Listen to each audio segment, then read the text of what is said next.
अस्सलाम वालेकुम नाज़रीन, मैं हूं मंसूर अली खान और आप देख रहे हैं मेरे सवाल। नाज़रीन, प्रोग्राम मेरे सवाल में हम सवाल पूछते हैं।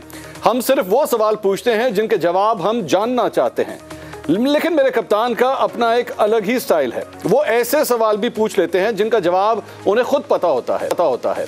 जिस तरह इंटरव्यू लेने वाले सीनियर इंटरव्यू के लिए आने वाले उम्मीदवारों से वो सवाल पूछते हैं जिनके जवाब का उन्हें बखूबी इल्म होता है, इसी तरह मेरे कप्तान गालिबन कौम का इंटरव्यू करना चाहते हैं जो ऐसे सवाल पूछते हैं जिनके जवाब उन्हें पहले से ही पता होते हैं। कल की न्यूज़ कॉन्फ्रेंस में मेरे कप्तान ने कुछ सवाल पूछे, बार बार पूछे, और हर बार यह भी बताया कि उन्हें पता है कि वो कौन था जिसने ये सब किया। सुनिए मेरे कप्तान के वो सवाल, बात का उन्हें पता तो है लेकिन वो आपका इम्तिहान ले रहे हैं कि क्या आपको उनके जवाब पता है। मेरा ये सवाल ये है, कौन कौन लोग इसके अंदर मुलव्वस हो सकते हैं? मुझे पता है कौन है वो कौन पावर थी जिसने रोका FIR को, मुझे पता है वो कौन थी। ये सिर्फ एक दो तीन लोगों की ये साजिश थी, मुझे पता है कौन थे, वो कौन सा ज़हन है, और वो मुझे पता है कौन सा ज़हन है। हमारे मुखालिफ सहाफियों के पास वीडियो कैसे पहले पहुंच गई, किसने भिजवाई थी, किसने इनको हुक्म किया था, मुझे पता है वो कौन था। किसने कहा था CTD को ये वीडियो बनाने का, वो कौन था। नाज़रीन, आपने सुना मेरे कप्तान ने किस तरह वो कौन था की गर्दान की। यही वो जुमला है जिसे बार बार दोहराकर मेरे कप्तान और उनके खिलाड़ी काफी अरसे से सोशल मीडिया पर मुहिम चला रहे हैं। मेरे कप्तान ने तो सवाल पूछ लिए, अब मैं भी अपने कप्तान से 20 सवाल पूछता हूं। ये वो सवाल है जिनका जवाब मेरे कप्तान से ज्यादा कोई नहीं जानता। सवाल नंबर 1, जनरल बाजवा को मेरे कप्तान के दौर में एक्सटेंशन मिली। ऐ मेरे कप्तान, वो कौन था जिसने जनरल बाजवा को एक्सटेंशन दी। सवाल नंबर 2, मेरे कप्तान, क्या आप बताएंगे कि वो कौन था जिसने जनरल बाजवा को ताहयात एक्सटेंशन की पेशकश की। सवाल नंबर 3, मेरे कप्तान, वो कौन था जिसकी ऐवान सदर में जनरल बाजवा से 45 मिनट की 2 खुफिया मुलाकातें सदर आरिफ अलवी ने करवाई। सवाल नंबर 4, ऐ मेरे कप्तान, वो कौन था जो मलिक रियाज के जरिए आसिफ अली जरदारी को मफाहमत के पैगामात भिजवाता रहा। सवाल नंबर 5, मेरे कप्तान, वो कौन था जिसकी ख्वाहिश पर आसिफ जरदारी के मुकदमात इस्लामाबाद से कराची शिफ्ट कर दिए गए। सवाल नंबर 6, ऐ मेरे कप्तान, ये बताइए कि वो कौन था जिसने मौजूदा आर्मी चीफ को DG ISI के ओहदे से हटाया। सवाल नंबर 7, मेरे कप्तान, वो कौन था जो 2018 के इलेक्शन से पहले एस्टैब्लिशमेंट के जरिए अपनी पार्टी में लोगों को शामिल करवाता रहा। सवाल नंबर 8, ऐ मेरे कप्तान, वो कौन था जिसे एतमाद का वोट दिलवाने के लिए एस्टैब्लिशमेंट नाराज लोगों को भी पार्लियामेंट ले आई। सवाल नंबर 9, ऐ मेरे कप्तान, वो कौन था जिसने बजट पास कराने के लिए एस्टैब्लिशमेंट की मदद मांगी थी। सवाल नंबर 10, ऐ मेरे कप्तान, वो कौन था जिसने फैटफ बिल की वोटिंग के मौके पर एस्टैब्लिशमेंट को मदद के लिए पुकारा। सवाल नंबर 11, ऐ मेरे कप्तान, वो कौन था जिसको उस्मान बुज़दार की मुबैना करप्शन की फाइलें दिखाई गई लेकिन उसने फिर भी उस्मान बुज़दार को हटाने से इनकार कर दिया। सवाल नंबर 12, मेरे कप्तान, वो कौन था जिसे शहजाद अकबर की मुबैना गैर अखलाकी वीडियो दिखाई गई लेकिन उसने शहजाद अकबर के खिलाफ कोई एक्शन ना लिया। सवाल नंबर 13, ऐ मेरे कप्तान, वो कौन था जिसके लिए 2 जर्नलों ने अपने करियर और 2 जर्नलों ने अपने इमेज की कुर्बानी दे दी। सवाल नंबर 14, ऐ मेरे कप्तान, वो कौन था जिसने सादिक संजरानी को एतमाद का वोट दिलवाने में मदद की। सवाल नंबर 15, ऐ मेरे कप्तान, वो कौन था जिसने आपको 3.5 साल बरतानिया का दौरा नहीं करने दिया। सवाल नंबर 16, मेरे कप्तान, वो कौन था जिसने आपके दौर में सहाफियों को चैनलों से निकलवाया। सवाल नंबर 17, ऐ मेरे कप्तान, वो कौन था जिसके खिलाफ सबूत दिखाने पर आपने DG ISI को हटा दिया था। सवाल नंबर 18, ऐ मेरे कप्तान, वो कौन था जिसके पास पंजाब में करप्शन से हासिल होने वाली रकम पहुंचती थी। सवाल नंबर 19, वो कौन है जो दूसरों को बहादुरी के सबक पढ़ाता है लेकिन खुद किसी का नाम लेने की भी हिम्मत नहीं करता। सवाल नंबर 20, ऐ मेरे कप्तान, वो कौन है जिसे खुद जवाबों का पता है लेकिन फिर भी कौन से सवाल पूछता है। हम भी ये तमाम सवालों के जवाब ढूंढने की कोशिश करते हैं। अब हमारे सीनियर पैनलिस्ट मौजूद हैं। मुस्लिम लीग नून से मियां जावेद लतीफ़ साहब, उनके सीनियर रहनुमा हमारे साथ हैं। पाकिस्तान पीपल्स पार्टी से उनके सीनियर रहनुमा नबील गबोल साहब हमें ज्वाइन कर रहे हैं। सीनियर तज्जियाकार, एंकर पर्सन और सहाफ़ी हबीब अकरम साहब भी आज हमारे साथ मौजूद हैं। सबसे पहले हबीब अकरम साहब के पास जाना चाहेंगे। हबीब साहब, इमरान खान साहब ने बड़ी तफसील से कल ये कहा कि जी मैं सवाल पूछता हूँ कि बताइए वो कौन है जिसने मेरी FIR नहीं कटने दी, वो कौन है जिसकी वजह से ये सारी जो एतराफ़ी बयान था नवीद का वो भी जो है वो लीक हो गया। सहाफ़ियों के ऊपर भी उन्होंने बहुत से इल्ज़ामात लगाए। तो इन सवालों के जवाबात आपको पता हैं, और ये जो चंद सवाल मैंने किए हैं, क्या इसके बारे में भी आप जानते हैं कि वो कौन था?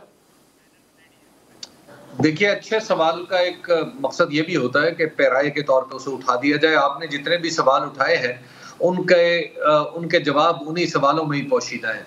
तो लिहाजा इमरान खान साहब ने भी जो सवाल उठाए हैं, वो बड़ी अच्छी तरह उनके जवाब सबको समझा भी पाते हैं और सबको समझ भी आ रही है। जाहिर है कुछ नाम ऐसे हैं जो नहीं लेने चाहिए, और लेकिन इमरान खान साहब माजी में लेते रहे हैं, और अब उन्होंने अपने इस तर्ज अमल पे अगर नजरसानी की है तो मेरा ख्याल है कि बहुत अच्छा किया है कि पाकिस्तान के अंदर इदारों का एहतराम और तौकीर जो है उसको बहाल होना चाहिए। ये बिल्कुल वही तर्ज अमल है जो कुछ अर्सा पहले नवाज शरीफ साहब ने इख्तियार किया था कि उन्होंने भी नाम ले लेकर पुकारना शुरू कर दिया था लोगों को, लेकिन उसके बाद उन्होंने भी अपने तर्ज अमल पर नजरसानी की और फिर मामला दुरुस्ती की तरफ चल पड़े। तो लिहाजा मेरे ख्याल में कि कुछ नामों का और इदारों की तौकीर का सवाल है कि जिसे पेश नजर रखना चाहिए। तो हबीब साहब, आप वो जब अगर नाम लेना शुरू करते हैं और इदारों के ऊपर तनकीद करना शुरू करते हैं तो अपने हस्बे ज़रूरत तब ठीक होता है, लेकिन जब हालात अगर तब्दील हो जाएं तो फिर उसके बाद वो खामोशी इख्तियार कर लें, 2 कदम पीछे हट जाएं, ये सियासी चाल इसको कंसिडर किया जाए या ये वाकई एक सच्ची सियासत हो रही है? देखिए, सियासत में मंसूर हमेशा कुछ कदम आगे कुछ कदम पीछे होते रहते हैं।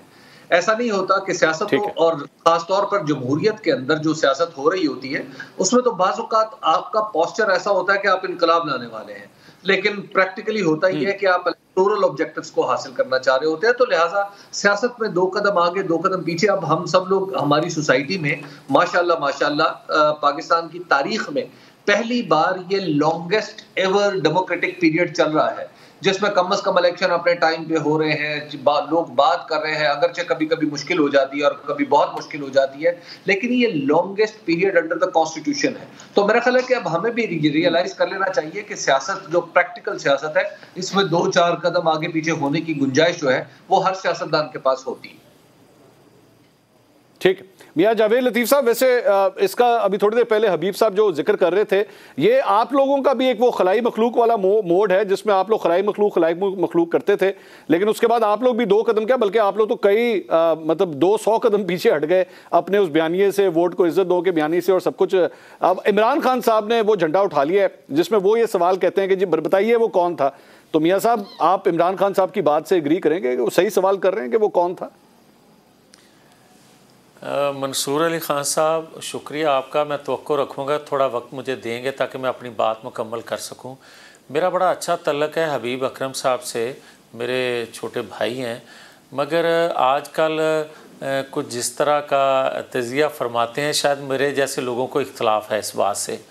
उसकी वजह यह है कि देखें, 2017 का एक चलता फलता फूलता तरक्की करता पाकिस्तान आज इस नहज तक कौन लेके आया?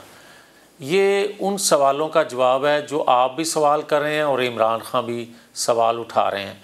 वही कसूरवार हैं जो उस वक्त के किरदार थे नवाज शरीफ को सज़ा देने में। और जो आप सवाल कर रहे हैं, जो बात कर रहे हैं मेरे भाई हबीब अकरम साहब, हम नाम लिया करते थे, हम नाम लेंगे, उनका नाम लेंगे जो गैर आइनी रोल अदारों में बैठ के अदा करेंगे, सबूत के साथ हम नाम लेंगे। हमने उस वक्त भी नाम लिया था और फिर एक अरसे बाद आके एतराफ़ कर लिया गया अदारों की जानिब से कि हम आज पॉलिटिकल हो रहे हैं, जबकि इसका मतलब है कि उससे पहले वो सियासी तौर पर हिस्सा ले रहे थे। और जो आप बात फरमा रहे हैं कि 200 कदम हम पीछे हट गए, हमारी मंसूर अली ख़ान को मुसल्लह जद्दोजहद नहीं थी अदारों के साथ। हमारे अपने रियासत के अदारे हैं, हम रियासती अदारों में बैठे लोगों के रोल से इख्तलाफ करते थे, उनके फ़ैसलों से इख्तलाफ करते थे जिससे रियासत को नुकसान हो रहा था। अगर उन्होंने एतराफ़ कर लिया कि आज के बाद हम गैर आइनी रोल अदा नहीं करेंगे, किसी को बिठाने में और किसी को हटाने में अपना कोई किरदार अदा नहीं करेंगे, तो फिर हमारी जंग ख़त्म होगी। हमारी जद्दोजहद थी इसी मकसद के लिए। बल्कि मैं तो ये कहूँगा कि मंसूर अली ख़ान मैं नहीं या मेरी जमात नहीं, पाकिस्तान की मुख्तलिफ़ जमातों के वो कारकुन जिन्होंने जद्दोजहद करके आइन कानून की बालादस्ती के लिए कुर्बानियां दे दी, मुसीबतें उठाई, कारोबार तबाह कर लिए, उनको सुकून मिला ये जुमला सुन के कि हम पॉलिटिकल हो गए हैं, हम कोई गैर आइनी काम नहीं करेंगे। अब आज जो बात आप कर रहे हैं कि इमरान खान क्या कह रहे हैं, भाई मेरी बात यह है कि इमरान खान ये नहीं फरमा रहे कि कोई गैर आइनी रोल अदा कर रहा है अदारों में बैठा शख्स, बल्कि वो डिमांड कर रहे हैं कि गैर आइनी रोल अदा किया जाए जो इससे पहले 2018 से लेकर 2021 तक अदा किया जाता रहा। ये है उनकी डिमांड। ये उनकी बात को ट्विस्ट करने वाली बात है सर। ये ट्विस्ट इस तरह नहीं। उन्होंने कहा है, इमरान खान साहब ने कहा है, जनरल बाजवा के ऊपर उन्होंने डायरेक्टली इल्जाम लगाया कि उन्होंने गैर आइनी रोल अदा किया है। उनका ये डायरेक्ट इल्जाम है कि आपको लाने में, उनकी हुकूमत गिराने में जनरल बाजवा का किरदार है, गैर आइनी किरदार है। उन्होंने कहा कि उन्होंने कौम के साथ जो कुछ किया है उसका हिसाब जो है वो देना पड़ेगा उन्हें। उन्होंने डायरेक्टली कहा अपनी FIR उनकी नहीं कट रही, वजीराबाद की अपनी मर्जी की। उन्होंने कहा ये भी सब कुछ उधर ही हुआ है, मेरे पे कातिलाना हमला हुआ है, ये भी एक गैर कानूनी काम हुआ है। वो डायरेक्टली इल्जाम लगा रहे हैं, वो बात और है, वो आप उसको मिक्सअप मत कीजिए। इमरान खान साहब ने डायरेक्टली इल्जाम लगाए हैं सर। अच्छा एक सेकंड, अब आप जो अभी आप फरमा रहे हैं मैं इसका जवाब दे लूँ। मैं उस तफसील में जाए बगैर के वज़ीराबाद का वाक़या क्या था और उसके बाद ड्रामा क्या बना है, मैं उसकी तफसील में जाए बगैर इतना कहूँगा कि आप जिन लोगों का नाम लेकर इमरान खान बात कर रहे हैं कि इन्होंने 2018 में क्या रोल अदा किया, 2017 में, तो तमाम किरदारों का साकिब निसार समेत, जनरल फैज समेत सबका नाम लेना, जिन्होंने इनको इस नहज तक मुल्क को ले आए और इसको पहुंचाया 2018 में उस कुर्सी पर, वो भी किरदार। और मेरे हबीब अकरम साहब जानते हैं तमाम किरदारों को, तो फिर मुझे ये बताएं कि कौन रोक रहा है कि आज, हाँ एक इन्होंने बात मंसूर अली खान और की थी बतौर चीफ एग्जीक्यूटिव के, असेंबली के फोरम पर खड़े होकर ये कहा था इमरान खान ने कि हमारे अदारों ने, और ख़ास तौर पर दफाई इदारे का जिक्र किया कि पाकिस्तानियों को भारी कीमत पर बेचा गया अमेरिकन के सामने। तो मैंने उस वक्त डेस्क बजाए थे इमरान खान के लिए, जब मैं जेल से निकल के आया था तो ये स्पीच कर रहे थे। मैंने उसके जवाब में खड़े होकर ये कहा था कि खान साहब हिम्मत करो, फिर बात आप मुतालबा कंटेनर पर खड़े होकर करने वाला ना करो, आप चीफ एग्जीक्यूटिव हो, बनाओ कमेटी और दूध का दूध पानी का पानी कर दो कि किन्होंने बेचा, किन्होंने ये जुर्म किया।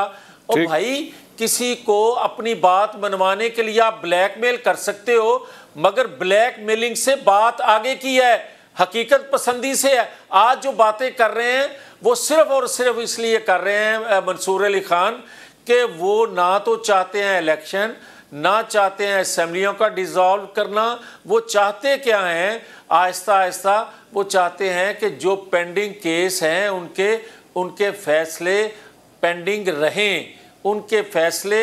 मैं सर इसके ऊपर भी आता हूं, मैं मियां साहब इसको जरा डिटेल से डिस्कस करना चाहूँ, मुझे इजाजत दीजिएगा सर, मुझे इजाजत दीजिएगा। नबील कबूल साहब, मुझे एक चीज जो आपकी जमात और पाकिस्तान तहरीक इंसाफ में इस वक्त एक मुश्तरका लगती है वो ये है कि आपकी पार्टी की सरबरा साबिक वज़ीर आज़म मोहतरमा बेनज़ीर भुट्टो एक कातिलाना हमले में शहीद हुई, इस दुनिया से वो चली गई। पाकिस्तान आज तक उस नुकसान को पुर नहीं कर सका है, और इमरान खान साहब की भी यही पोजीशन है कि उनके ऊपर भी एक कातिलाना हमला हुआ और वो आज ये कह रहे हैं कि मैं अपनी मर्जी की FIR कटवाना चाह रहा हूं, लेकिन चंद ऐसी ताकतें हैं जो मेरी वो FIR नहीं कटवाने दे रही। DPO मेरी बात नहीं मानता, DPO वजीराबाद मेरी बात नहीं मानता। तो आपको तो एक्चुअली सपोर्ट नहीं करना चाहिए क्या इमरान खान साहब को? आपकी पार्टी ने तो उस दर्द को महसूस किया हुआ है। देखिए, हम सपोर्ट तो करते हैं, लेकिन अगर उनकी अपनी सूबाई हुकूमत उनको सपोर्ट नहीं कर रही है तो इसमें हम क्या बोल सकते हैं। DPO किसके अंडर आता है? सूबाई हुकूमत। परवेज़ इलाही ने DPO को खुद मना किया है कि आप FIR ना काटें। क्या इमरान खान पूछ सकता है परवेज़ इलाही से कि आपको किसके कहने पे आप ये सब कुछ कर रहे हैं, किसने आपको मना किया, क्यों आप FIR नहीं कटवा रहे हो? चीफ मिनिस्टर के अपने डायरेक्टिव्स हैं, न सिर्फ DPO को बल्कि IG पंजाब को, कि ये FIR इनके अकॉर्डिंगली नहीं कटेगा। तो सवाल ये है कि जब आप इतने कमज़ोर हुकूमत चला रहे हैं, दूसरी तरफ आप लोगों को बेवकूफ़ भी बना रहे हैं कि हम असेंबली तहलील करेंगे। मैंने पहले ही चैलेंज किया है, कि परवेज़ इलाही कभी भी असेंबली तहलील नहीं करेगा इमरान खान के कहने पर। वो इमरान खान का बंदा ही नहीं है। बात यह है कि ये चीज़ें इमरान खान समझता भी है लेकिन आवाम को बेवकूफ़ बना रहा है। ये बात समझता भी है कि वो जो बातें कर रहा है कि जी इतनी गोलियां चली है और इमरान इस्माइल की कमीज़ से होते हुए 4 गोलियां निकली है, ये बात भी आवाम सब चीज़ें समझ रही है, हालात सब समझ रही है, आवाम बेवकूफ़ नहीं है। बात यह है कि अब वो आगे सोचे कि आगे क्या करने जाना है। जनरल इलेक्शन की बात कर रहे हैं, जनरल इलेक्शन के लिए अब तैयार है, लेकिन इस तरीके से अगर ये जो इमरान खान चाह रहे हैं कि इलेक्शन कमीशन के चीफ को जो है गालियाँ निकालते हैं, अगर वो गवर्नमेंट को कहते हैं ये चोर डाकू गवर्नमेंट है, इसके साथ हम बैठने के लिए तैयार नहीं है, तो मामला आगे कैसे बढ़ेंगे। अगर वो ये समझते इतना पॉपुलर है वो, तो मैं इमरान खान को चैलेंज करता हूँ कि चलो पंजाब का सीएम आपकी बात नहीं मान रहा है, हमें पता है परवेज़ इलाही आपकी बात नहीं मान रहा है, आप केपीके का जो है असेंबली डिसॉल्व करें, वहाँ का तो चीफ मिनिस्टर आपका अपना बंदा है ना, आप करके दिखा दें। आप अपने प्रेसिडेंट से कोई स्टेटमेंट अपने हक में दिलवा दे। आपका प्रेसिडेंट है, प्रेसिडेंट आरिफ अलवी को कहे थे एक स्टेटमेंट दे दे कि इमरान खान जिस तरीके से एफआईआर कटवाना चाहता है उसको जो है रुकावट डालने वाले लोग जो हैं वो बेनकाब होंगे, जो कोई भी हैं। हम तो सपोर्ट करते हैं, हम तो कहते हैं कि जी हमारी खुद लीडर शहीद बेनज़ीर भुट्टो शहीद हुई, हम अपने अकॉर्डिंगली हम चाहते हैं कि इन्वेस्टिगेशन होती, हमने कराई यूनाइटेड नेशन से, हमने स्कॉटलैंड यार्ड से करवाई, लेकिन ये इनकी हुकूमत होते हुए ये बेबस है, नाकारा है। ऐसे लीडरों को खुद समझना चाहिए कि आवाम बेवकूफ़ नहीं है, सब बात समझती है। ठीक है, मुझे इजाज़त दीजिएगा। ये हबीब अकरम साहब, ये जो वैसे नबील कबूल साहब जिस तरफ इशारा कर रहे हैं, परवेज़ इलाही साहब के ऊपर सारी वो बात करेंगे। परवेज़ इलाही साहब जो हैं वो नहीं ये कर रहे, वो चाहें तो वो ये कर सकते हैं। ये जो बार बार एक इमेज आता है कि ये दोनों रहनुमा सेम पेज के ऊपर हैं असेंबलियाँ तहलील करने के हवाले से। परवेज़ इलाही साहब कहते हैं जब कहेंगे इमरान खान साहब असेंबलियाँ तहलील हो जाएंगी। क्या वाकई इतना ही सिंपल है सब कुछ, या आपस में वाकई कुछ इख्तलाफात हैं इस बुनियाद के ऊपर? देखिए, इख्तलाफात तो हैं। चौधरी परवेज़ इलाही की एक स्टेटेड पोजीशन है कि वो असेंबली नहीं तोड़ना चाहते, और आपको याद होगा कि अप्रैल में जब ये अरेंजमेंट बन रहा था पीडीएम का, तो उस वक्त परवेज़ इलाही साहब को जो पीडीएम ने यकीन दहानी करवाई थी वो ये थी कि असेंबली चलती रहेगी। तो हालांकि उस वक्त जो इख्तलाफ का जो नुक्ता था, उस वक्त भी चौधरी परवेज़ इलाही और पीडीएम के दरमियान ये था कि पीडीएम ये चाह रही थी कि इमीडिएटली असेंबलियां तोड़ के इलेक्शन करवाएं, और चौधरी साहब ऐसा नहीं चाहते थे। वो असेंबली की मुद्दत पूरी करवाना चाहते थे, पंजाब असेंबली की। तो इस नुक्ते पे आके ब्रेक हुआ था, और फिर मामला आगे दूसरी तरफ चलते चले गए। तो यहाँ पर भी चौधरी परवेज़ इलाही साहब की तो स्टेटेड पोजीशन है कि वो असेंबली नहीं तोड़ना चाहते, लेकिन सवाल यह है कि क्या मर्जी चौधरी परवेज़ इलाही साहब की है या मर्जी इमरान खान साहब की है। अगर इमरान खान साहब ये तहिया कर लें बाकायदा तौर पे कि उन्होंने असेंबली तोड़नी है हर सूरत में, या असेंबली से बाहर आ जाना है, अगर वो असेंबली फर्ज किया चौधरी परवेज़ इलाही साहब नहीं तोड़ते, तो आज तो इस तरह की खबरें आ रही हैं कि इमरान खान साहब अपनी पार्टी को कह रहे हैं कि ठीक है हम तो रिजाइन कर देंगे। यानी उन्हें असेंबली तोड़ने से गरज नहीं, उन्हें ज्यादा से उन्हें नए इलेक्शन से गरज है। तो असेंबली तोड़ने से अगर वो नहीं तोड़ पाते तो वो रेजिग्नेशन की दूसरी ऑप्शन उनके सामने है। लेकिन बाहर ये सिलसिला जो है वो तो चलता रहेगा, कहीं से खींचा जाएगा, कहीं से पुश किया जाएगा, पुश एंड पुल का ये सिलसिला तो पॉलिटिक्स में चलता रहेगा। तो यस, ये बात ठीक है कि चौधरी परवेज़ इलाही साहब जो है वो इमरान खान साहब के असेंबली तोड़ने के इक़दाम पर भी कोई यकसू नहीं है, और जिस अंदाज से उन्होंने बाजवा साहब के नाम लिए। मंसूर, एक और तरीका जो इमरान खान कर सकता है, अगर आप इजाज़त दें तो। जी बोलिए नबील साहब प्लीज़। इमरान खान इतना करे कि चीफ मिनिस्टर अगर परवेज़ इलाही उनकी बात नहीं मान रहे हैं, असेंबली तहलील नहीं कर रहे हैं, तो वो फिर चीफ मिनिस्टर के ख़िलाफ़ जो उनके वोट ऑफ नो कॉन्फिडेंस है, या जो पीटीआई के मेंबर जिन्होंने वोट दिया है उनको वो वहाँ से विड्रॉ करा दें, खुद इसकी हुकूमत गिर जाएगी, खुद असेंबलियाँ जो है डिज़ोल्व हो जाएंगी। अब वो ये भी नहीं कर रहा है, यानी एक वज़ीर आला जो खुद इनके वोटों से बना हुआ है वो इनकी बात नहीं मान रहा है, तो वो विड्रॉ करे, उनको सपोर्ट ना करे। देखिए ना, अगर एक तरफ वो कह रहे जी वो चीफ मिनिस्टर तहलील नहीं कर रहा है, आप नहीं, लेकिन नबील साहब वहाँ पे तो नून लीग तैयार बैठी है ना सर, वहाँ तो नून लीग तैयार बैठी है उनको वज़ीर आला बनाने के लिए, वो नून लीग के साथ मिल जाएंगे। नहीं, अगर नून लीग तैयार बैठी है तो मेरी एक बात को समझें, अपने आप को तो ये क्लियर कर सकता है ना कि जब चीफ मिनिस्टर मेरा अपना नहीं है चीफ मिनिस्टर मेरी बात नहीं मान रहा है, हम सपोर्ट नहीं करते हैं, भले मुस्लिम लीग नून हुकूमत बना लें, हम सपोर्ट नहीं करते। ठीक है नाज़रीन, इस टॉपिक के ऊपर मैं मज़ीद आऊँगा। और शेख रशीद साहब ने आज एक बड़ी हैरानकुन किस्म की बात की है। उनका ये कहना है कि इमरान खान साहब को स्लो पॉइजनिंग की जा रही है उनकी, और उनको मारने की एक साजिश हो रही है। किस हद तक हकीकत है, बड़ी सीरियस एलिगेशन है, किस हद तक हकीकत है इसके अंदर, मज़ीद बात करते हैं ब्रेक के बाद। हमारे साथ रहिए। नाज़रीन, welcome back after the break. Break से पहले बात हो रही थी कि परवेज़ इलाही साहब और इमरान खान साहब के दरमियान आखिर क्या बात इख्तलाफात की हद तक जा सकती है, क्योंकि मामला सीट एडजस्टमेंट्स के ऊपर भी फंसा हुआ है। इस पे हबीब अकरम साहब अपना तजिया पेश कर रहे थे कि मामला जो है वो यहाँ तक भी जा सकता है कि परवेज़ इलाही साहब बाकी असम्बलियाँ तहलील नहीं करना चाहते। लेकिन परवेज़ इलाही साहब ने कल एक प्रेस कॉन्फ्रेंस की थी और पाकिस्तान तहरीक इंसाफ के लिए उन्होंने एक पैगाम दिया था उस प्रेस कॉन्फ्रेंस में। परवेज़ इलाही साहब ने जिम्मेदाराना बयानात के हवाले से क्या फरमाया है, ज़रा सुनिएगा, फिर मैं आगे सवाल करता हूँ। हमने तो ये भी कह दिया था जी, आप PTI वाले खुद लगा लें, वज़ीराबाद में सिपाही वो लगा लें, मुहर्रर वो लगा लें, जो मर्जी कर लें, IG भी उन्हीं का है, सारी हुकूमत ही उन्हीं की है। जो कुछ लीडरशिप है PTI की, उनको जिम्मेदाराना बयान देना चाहिए। उनकी अपनी हुकूमत है, वो खुदा का खौफ करो। जो आपका हाल हुआ था 25 तारीख को, आपकी ज़ुबानें बाहर आई हुई थी, जो लाले पड़े हुए थे। ये परवेज़ इलाही साहब की गुफ्तगू थी जो पाकिस्तान तहरीक इंसाफ के लिए थी। अब आज थोड़ी देर पहले, अब से तकरीबन 3-4 घंटे पहले, सेनेटर एजाज चौधरी साहब ने एक ट्वीट किया, और यही क्लिप जो मैंने भी आपको सुनाया है, ये इसको ट्वीट किया उन्होंने। और उन्होंने परवेज़ इलाही साहब के लिए लिखा कि 25 तारीख को इक़्तिदार के पुजारियों की ज़बानें बाहर थीं, तहरीक इंसाफ के कारकुनान जेलों में थे, सड़कों पर मर्दानावार एहतजाज में शरीक थे, ज़ख्मी थे या शहीद हुए। छुप कर नहीं बैठे, आपको अपनी जिम्मेदारी अदा करनी नहीं आती तो छोड़ें, घर बैठें। ये एजाज चौधरी साहब ने जो है परवेज़ इलाही साहब के लिए ये पैगाम दिया है। हबीब अकरम साहब, ये एजाज चौधरी साहब इससे पहले भी जो है वो परवेज़ इलाही साहब के हवाले से काफ़ी कुछ कह चुके हैं। ये गुड कॉप बैड कॉप की कहानी चल रही है या वाकई मामला जो है वो शिद्दत की तरफ जा रहा है? देखिए, पार्टी के अंदर ये तो बिल्कुल एक सोच मौजूद है, पाकिस्तान तहरीक इंसाफ की पार्टी जो है उसके अंदर तो ये सोच मौजूद है। और जो एजाज चौधरी साहब हैं, ये उन लोगों में शामिल है जो ये कहते हैं कि PTI को PMLQ पर, यानी चौधरी परवेज़ इलाही साहब पर पूरी तरह भरोसा नहीं करना चाहिए। इस बात का इजहार वो दबे लफ्जों में नहीं करते, बल्कि काफी बुलंदबाब तरीके से करते। और खुद इमरान खान साहब से मेरी इस पे बात हुई थी। इमरान खान साहब ने 2-3 दफा तो यही कहा कि जनाब हमें बिल्कुल पूरी तरह भरोसा है चौधरी परवेज़ इलाही पे, और उन्होंने ये भी कहा कि मोनस इलाही उन्हें बार बार आके इसी बात का यकीन दिलाते हैं कि चौधरी परवेज़ इलाही साहब उनके हुक्म की, यानी इमरान खान के हुक्म की पाबंदी करेंगे। लेकिन आखिरी दफा जब मैं उनसे मिला तो मैंने उनसे यही सवाल किया तो वो आगे से सिर्फ हंसते रहे, उन्होंने इसका कोई जवाब नहीं दिया। तो अब आप अंदाजा कर सकते हैं कि सूरत हाल जो है वो जाहिर ऐसी नहीं है कि जिसमें एक बार यानी जो PMLQ है वो खुद सुपुर्दगी के आलम में हो और अपने आप को PTI में जम कर दे। मैं चौधरी परवेज़ इलाही साहब के सामने कई और कंसिडरेशंस भी हैं जिनको कोई भी फैसला करते हुए वो सामने रखेंगे। तो हबीब साहब, उस कॉम्बिनेशन में शेर का निशान भी कहीं पे आता है?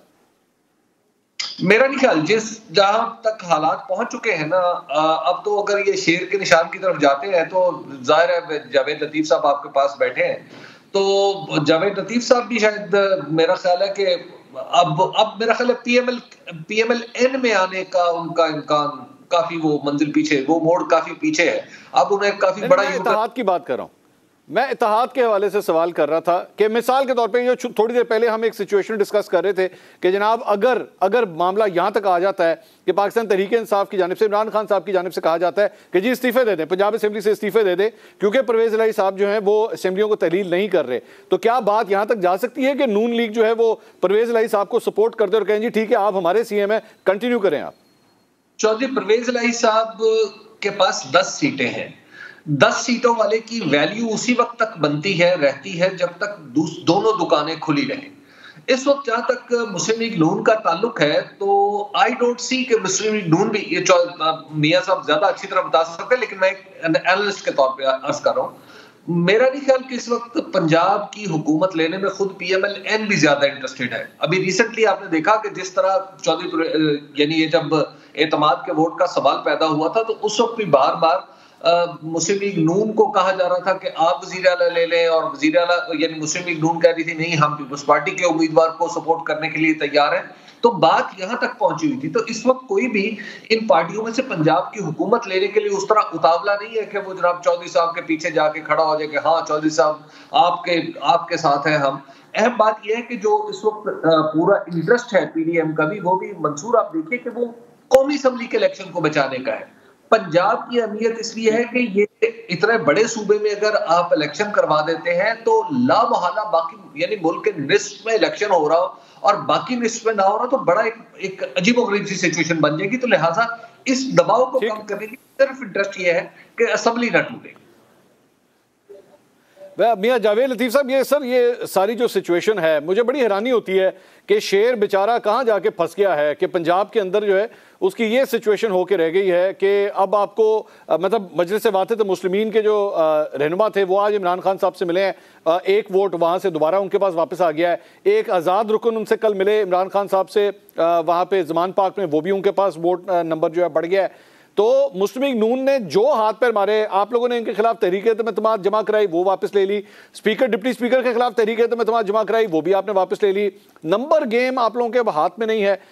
कभी सोचा नहीं जा सकता था कि पंजाब में नून लीग का ये हाल होगा मियां साहब? पंजाब में नून लीग का जो हाल किया गया उस वजह से ये हाल हुआ है, और ये हाल जो हुआ है इसमें हबीब अकरम साहब की एक बात दुरुस्त है कि हम इतने इंटरेस्टेड नहीं थे ना हैं कि पंजाब में हम हुकूमत बनाएं। वजह यह है कि अब मरकज़ में हुकूमत जब हमने बनाई है तो उसकी बहुत बड़ी सियासी कीमत हमने चुकाई है। हम दूसरी सियासी कीमत पंजाब में क्यों चुकाएं?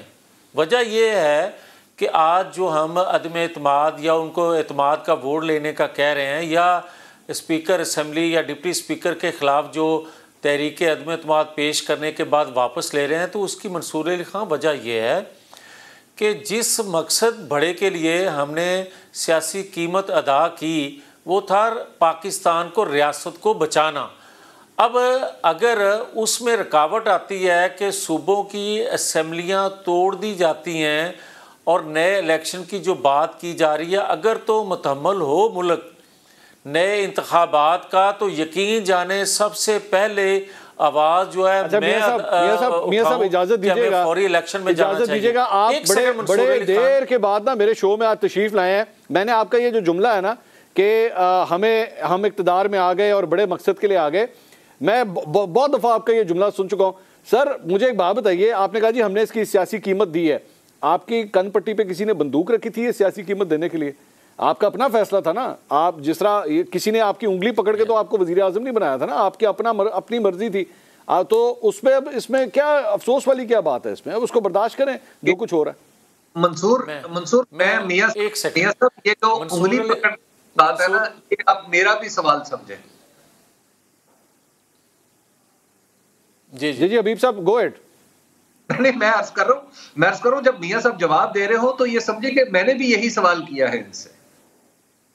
अच्छा चले बोले जी, बोले मियां साहब, बोले, जवाब दे सर। मैं हबीब अकरम साहब और मेरे भाई मंसूर अली खान साहब, मैं आपसे इख्तलाफ करने की जो जसारत कर रहा हूँ, जो हिम्मत कर रहा हूँ, वो इस वजह से कर रहा हूँ कि जो आपने सवाल किया कि आपकी किसी ने उंगली पकड़ी है, किसी ने बंदूक रखी थी ये हुकूमत बनाने के लिए, हुकूमत में आने के लिए, तो मेरा आपको जवाब ये है कि कोई भी कौमी जमात जो होती है, जो सियासत करती है, लीडरशिप होती है, सबसे पहला फ़र्ज़ उस पर यह होता है कि वो रियासत पे कुर्बान हो।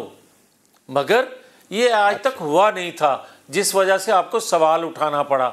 बात यह है कि अगर आप आज हुकूमत चलाने की पोजीशन में नहीं हैं, बेशुमार जमातें मिल के भी, तो फिर मुझे ये बताएं कि अगर 6 माह बाद आप हुकूमत में आते इलेक्शन के नतीजे में, तो क्या आप एक जमात होते हुए हुकूमत चलाने की पोजीशन में आ सकते थे? नहीं आ सकते थे। उसका जवाब है वजह कि आपको माशी तौर पर वहाँ आप लेकर आ गए। हाँ मंसूर अली खान, मैं बड़े एहतराम से आपसे गुजारिश करूँगा कि मेरा मुआवजा करना है मेरी जमात का, तो आप 2017 से किया करें।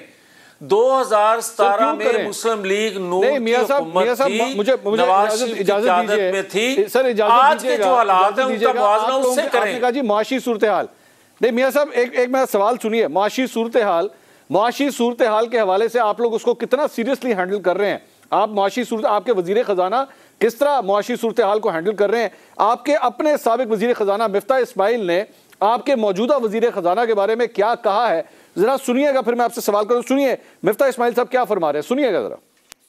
ये मियां जावेद लतीफ साहब, ये हो रहा था, ये इस तरह मईशत संभाली जा रही थी कि लंदन में बैठे हुए नवाज शरीफ साहब के जो समधी हैं वो मुल्क के वजीर खजाना के खिलाफ कैंपेन चला रहे थे, ये इस तरह मईशत संभाली जा रही थी। सर मैं इस बहस की बजाय मैं आपको ये अर्ज़ करना चाहता हूँ मंसूर अली ख़ान कि जो होती है ना फाख्ता, अगर एक कहीं पटाखा चल जाए तो दोबारा वो जब उड़ती है तो दोबारा वहाँ नहीं आती। एक इन्वेस्टर जो होता है वो इसी तरह एक फाख्ता की मानिंद होता है कि अगर किसी रियासत में अदम इस्तेहकाम आ जाए तो दोबारा इन्वेस्टर उस जगह का रुख नहीं करता। आप ये देख लें कि पिछले 6 साल से पाकिस्तान के अंदर कोई सियासी इस्तेहकाम, कोई माशी इस्तेहकाम, भले वो हुकूमत में था तब भी नहीं था, वो हुकूमत से बाहर निकला है तब भी नहीं है। वजह क्या है? उसका एक एजेंडा है जो वो लेकर आया था, जो वो कंटेनर पर चढ़ कर कहता था कि मैं सिविल नाफरमानी का ऐलान कर रहा हूं, मैं बिल चला रहा हूं। परफॉर्मेंस के हवाले से सर इसमें कंटेनर कहां से आ गया? इमरान खान साहब कहां से आ गए? आपके अपने साबिक वजीर खजाना और मौजूदा वजीर खजाना के दरमियान क्या मंसूर अली खान, एक जुमला कहने दें, एक जुमला कहने की इजाज़त दें, एक जुमला कहने की। मैं आपकी खिदमत में ये अर्ज़ कर रहा हूँ, जो हमारी परफॉर्मेंस का आप जिक्र कर रहे हैं इसी से जुड़ी ये बात है जो मैं कह रहा हूँ। मैं ये कह रहा हूँ, कंटेनर का जो हवाला दे रहा हूँ, भाई मेरे, जब हम कहा करते थे कि पाकिस्तान के अंदर जब हम अपोजिशन में थे, हम ये कहा करते थे कि आप जो इंतकाम ले रहे हो एहतसाब के नाम पे, ये अदारों को करने दो, आप अपनी परफॉर्मेंस पर तवज्जो दो। मगर वो इंतकाम पर तवज्जो देता था, मकसद उसका यही था। आज वो हुकूमत से हटने के बाद भी वही बातें कर रहा है। पाकिस्तान में जब तक इस्तेहकाम नहीं आएगा माशी सियासी, तो पाकिस्तान को इस भंवर से इतना तो माने ना पोजीशन में नहीं हो सकते। इतना ही मान लें कि मिफ्ता इस्माइल फिर आपकी गलत चॉइस थी, कम से कम एक स्टैंड तो लें फिर कि हाँ जी बड़ी गलत चॉइस थी जी, हमने मिफ्ता इस्माइल को वजीर खजाना बना दिया तो बहुत गलत चॉइस थी। नहीं, मैं नहीं ये कहूँगा। उसकी वजह कि जिन हालात में मिफ्ता ने काम करना शुरू किया, चले मैं नबील कबूल साहब से पूछ लेता हूं सर, आपने सवाल का जवाब देना। खजाना बनाते तो यही आप गलत बात है मंसूर साहब, ये गलत बात है। नबील साहब सॉरी मैं आपको सुनने से क्या फरमा रहे हैं सर? आप किसी को बिठाते हैं, मैं ये फरमा रहा हूँ कि भाई आधे घंटे से मुझे बिठाया, आप सलीमुल्ला कलीमुल्ला खेल रहे हो, आप मुझसे भी तो पूछो भाई। पीपल्स पार्टी की वजह से आप ही के पास आ रहा हूँ सर, बनी बैठी है, मैं आपके पास आ रहा हूँ सर। आपकी लाइन ड्रॉप हो गई थी नबील साहब, आपकी लाइन ड्रॉप हो गई थी, मैं इसलिए अभी ड्रॉप है। बहरहाल बात अच्छा, अब आपको आवाज आ रही है ना? आप कम मीडिया में आता हूँ, मुझे आवाज आ रही है, आप सवाल करें मैं जवाब देता हूँ आपको। मैं यही पूछ रहा हूँ सर, ये जिस किस्म की परफॉर्मेंस है आप लोगों की गवर्नमेंट की, जिस किस्म, और खास तौर पे नून लीग, क्योंकि वजीर खजाना तो नून लीग के पास है ना, जिस किस्म की परफॉर्मेंस है, इंडस्ट्रीज बंद हो रही है, महंगाई संभाली नहीं जा रही, हम लोग IMF की तरफ जो है वो निगाह उठा के देख रहे हैं बार बार कि बस तेरी $1 अरब का सवाल है, तेरी मेहरबानी वो दे दे ताकि हमारी मईशत बच जाए। ये नून लीग सर जिस किस्म की परफॉर्मेंस है, आपको भी डबोरी है साथ कि नहीं डबोरी? देखें, ये तो अभी हमारी पार्टी को सोचना पड़ेगा, सीरियसली सोचना पड़ेगा, क्योंकि मुल्क के ऐसे हालात हैं। इस सर्दी के अंदर जो है गैस नहीं है, इस सर्दी के अंदर यहाँ पे अभी मैं लियारी में अपने हल्के में बैठा हूँ, 15-15 घंटे लोड शेडिंग हो रही है। ये वफाकी मसले हैं जो वफाक को हल करने वो नहीं कर पा रहे, उसमें मैं समझता हूँ उनकी जो है नाअहली दिख रही है। अब हमारी पार्टी को सोचना चाहिए कि क्या हम इनको सपोर्ट करके और अक्टूबर तक चला सकते हैं, इनको अगस्त तक चला सकते हैं। मैं समझता हूँ कि हमें नहीं चलाना चाहिए। और जो मौजूदा हालात हैं, जो मुल्क की जिस तरीके से बातें चल रही है, डिफ़ॉल्ट की तरफ जा रहा है, उसमें ज़ाहिर है कल को कुछ अगर खुदा न ख्वास्ते मुल्क डिफ़ॉल्ट की तरफ जाएगा तो हमारे ऊपर भी उंगलियाँ उठेगी कि हम इस हुकूमत को सपोर्ट कर रहे हैं, जो हुकूमत इकोनॉमिकल क्राइसिस में से अपने आप को बाहर नहीं निकाल सकी है। तो अब वक्त आ चुका है कि फैसला करे पाकिस्तान पीपल्स पार्टी कि क्या हम ऐसे हुकूमत को। नबील साहब, आपकी पार्टी में बस को दिक्कत दे सकते हैं? नबील साहब, आपकी पार्टी में क्या इस पे डिस्कशन हो रही है? पीपल्स पार्टी में डिस्कशन हो रही है? जी बिल्कुल डिस्कशन हो रही है। हम समझते हैं कि ठीक है, हमारे पास फॉरेन पॉलिसी के वजह से हम समझते हैं इस वक्त बेस्ट फॉरेन पॉलिसी जो हमारी चल रही है वो सिर्फ़ और सिर्फ चेयरमैन बिलावल की वजह से चल रही है। इस वफाकी हुकूमत को अगर कोई फंड्स का या कोई IMF का कोई भी अगर आसरा भी है, क्योंकि अगर IMF का फंड नहीं मिलेगा ये मुल्क डिफ़ॉल्ट हो जाएगा। उसके लिए चेयरमैन बिलावल साहब, आपको पता है कि वो अमेरिका का भी जो है विज़िट कल से कर रहे हैं और प्राइम मिनिस्टर भी शायद जा रहे हैं। मैं समझता हूँ कि इस वक्त हमें इकोनॉमिकल क्राइसिस से मुल्क को कैसे निकालना है और इस अनसर्टेनिटी को कैसे ख़त्म करना है। अनसर्टेनिटी पैदा किया इमरान खान ने, इकोनॉमिकल क्राइसिस पीछे से चला आ रहा है, लेकिन मैं इस बात को बिल्कुल मानता हूँ कि मौजूदा हुकूमत इसको कंट्रोल कर नहीं पाई है। और अगर कंट्रोल कर नहीं पाई है तो बेहतर ये है कि हम इलेक्शन की तरफ जाए, क्योंकि इलेक्शन ही ये वाहिद हल है। और इलेक्शन चूँकि अब सिर्फ 4-5 महीने की बात है, अगर 4-5 महीने की बात है तो 2 महीना पहले हो जाए तो कोई मैं नहीं समझता कि वो एक मुसीबत आ जाएगी। इसके ऊपर हम बिल्कुल सोच रहे हैं, इसके ऊपर मैं समझता हूँ सोचना चाहिए दूसरी जमातों को भी, क्योंकि PDM अकेला मुस्लिम लीग नून या पीपल्स पार्टी नहीं है। PDM 13 जमातों की एक ये हुकूमत है। तो मैं ये समझता हूँ कि वक्त आ चुका है, एक फ़ैसले की घड़ी आ चुका है, एक फ़ैसला करना है। अब वो फ़ैसला क्या होना चाहिए, किस तरह होना चाहिए, ये PDM के जितने भी मैं समझता हूँ सरबराह, इनको दोबारा बैठना चाहिए। शहबाज शरीफ साहब को, प्राइम मिनिस्टर साहब को एक PDM की मीटिंग बुलानी चाहिए, जो पहले हर महीने मीटिंग होती थी। मैं नहीं समझता इस हुकूमत में कोई हालिया कोई मीटिंग ऐसी हुई है जिसमें ये डिस्कशन हुए हैं। आपका गैस का क्राइसिस, आपका बिजली का क्राइसिस, आपका इकोनॉमिकल क्राइसिस, आपकी महंगाई, नबील साहब, मुझे आपकी हमारे ऊपर काउंट हो रही है। मुझे आपकी जो चीज़ पसंद है ना नबील साहब, वो ये है कि आप जो दिल में होता है ना, जो खरी सच्ची बात होती है, आप कर देते हैं। मैं जब ये बड़ी बात है, ये बहुत बड़ी बात है, आपकी जमात इस वक्त विफाक के अंदर, इत्तेहाद के अंदर है, लेकिन आप फिर भी कह रहे हैं कि विफाकी हुकूमत ने जिस तरह परफॉर्म करना चाहिए था उस तरह नहीं किया। मैं अगर आपसे ये सवाल करूँ कि आप 10 में से शहबाज शरीफ की हुकूमत को कितने नंबर देंगे, तो बताइए क्या मार्क्स होंगे वो? मैं समझता हूँ कि 4 नंबर। 10 में से 4, हार्डली पासिंग मार्क्स। ये हार्डली पासिंग। हबीब अकरम साहब, ये सर आपने राय सुनी, आप 10 में से सर कितने देंगे? आपकी क्या राय है सर? देखिए, मैं तो ये जो हुकूमत जिस तरह आई है, बेसिकली इस हुकूमत की जो प्राइमरी जो काम था वो तो इसने मईशत बहाल करना था। जब मईशत बहाल करने के लिए इन्होंने अपनी जो तोप बुलाई है लंदन से, वो तोप तो बिल्कुल नाकारा साबित हुई। तो लिहाजा जिस काम के लिए आए थे वो काम तो कर ही नहीं पाए, तो उस पर तो नंबर 0 बनता है। 0 चलें, एक जगह से 0 आ गया, एक जगह से 4 आ गया, तो एवरेज 2 नंबर हो गए। अब मियां जावेद लतीफ़ साहब, आप मुस्कुरा रहे हैं सर, ये रिपोर्ट कार्ड है आपके सामने जो रखा है सर आपकी हुकूमत का। मुझे कोई ये सिर्फ समझा दे कि एक बंदे ने किसी की जान बचाने के लिए अपनी गर्दन पेश की, उस मकतूल को कातिल बनाया जा रहा है। जो कातिल है वो मदई बन गया है। तो जिस मुल्क में ये इंसाफ का तकाजा हो और जिस मुल्क के अंदर 2017 में सब ने मिलके एक रोल अदा किया हो और उसमें एक जो ग्रुप है या एक लोग हैं, जो कुछ लोग, उनका नाम लिया जा रहा हो कि इन्होंने जनाब मेरी हुकूमत को गिराया, भाई बनाया किसने था?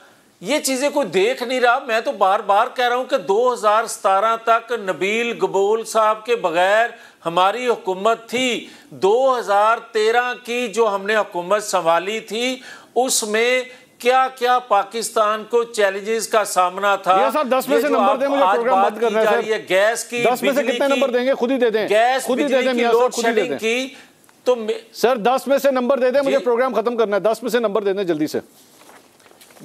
मैं आपको अगर 2017 से मेरी जमात की हुकूमत का आप मुआवजा आप करेंगे तो मैं 15 नंबर दूंगा, 15। उसकी वजह कि जो मेरे साथ नाइंसाफी हुई है वो भी गिने।